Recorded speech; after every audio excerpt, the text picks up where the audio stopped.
Mass Maharaj Raviteja గారు.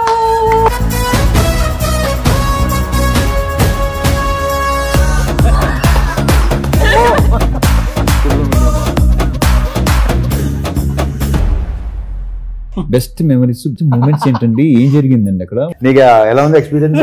భలే ఉంటాయి ఇలాంటి అడగండి.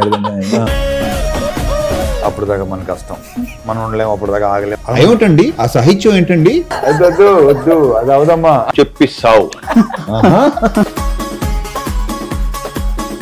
నేను ఆయనతో ఇప్పుడు ఇది 4వ సినిమా. ఇప్పుడు ఇక్కడ ఏంటంటే ఇది నీ హోమ్ ప్రొడక్షన్ కదా, మీరు బయటకు రారు కదా, ఇక అక్కడే ఉంటారు. ఇక అదేం లేదన్నా బలవారే.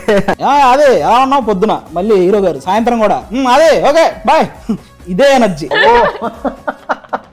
కట్ ఇప్పుడు చెప్పలేదు నాకు, ఇంకైనా ఎత్తాడేమో అని చూస్తుంటారు. చెప్పా నువ్వు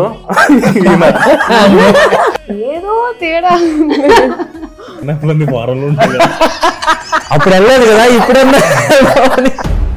అసలు మీకు ఏంటి, మీకు అసలు ఇది ఉమెన్ ఎంపవర్మెంట్ ఇది ఏంట్రా నాయన, అక్కడ ఏం జరిగిందని? వంశీ గారి స్పీచెస్ ఎంత హైలైట్ తెలుసా? ఏమైనా మాడుతుంటే లిటరలీ వంశీకి ఫ్యాన్స్ అసోసియేషన్ ఉంది. ఎగ్జాక్ట్లీ. కొడకల్లారా రాకపోతే చెప్తా మీ పని. గొడవలు జరగడం కానీ, అరుపులు కేకలు, అక్కడ వరకు వెళ్ళకపోయినా అరుపులు హీరోలతో ఎవరైనా అరుపులు కేకలు వెళ్తే కామన్ సెన్స్ ఉంది. ఆస్తులు అమ్ముకునే అంత బ్యాడ్ పొజిషన్ లో ఉంటే దుబాయ్ ఎలా వెళ్తారో నాకు లాజిక్ అర్థం కాల. ఇప్పుడు నాకు ఒకటి చెప్పు, ఉన్న సరదాగా జాక్ గురించి మాట్లాడుకోవచ్చా? అయ్యో శుభ్రంగా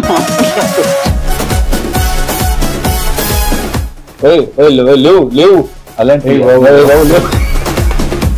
ఏంటంటావు? ఏదైనా పర్లేదు ఏంట్రా, ఏదైనా పర్లేదు సూపర్ ఫిల్మ్స్. అందుకే పెద్దగా వర్కౌట్ అవ్వాలి.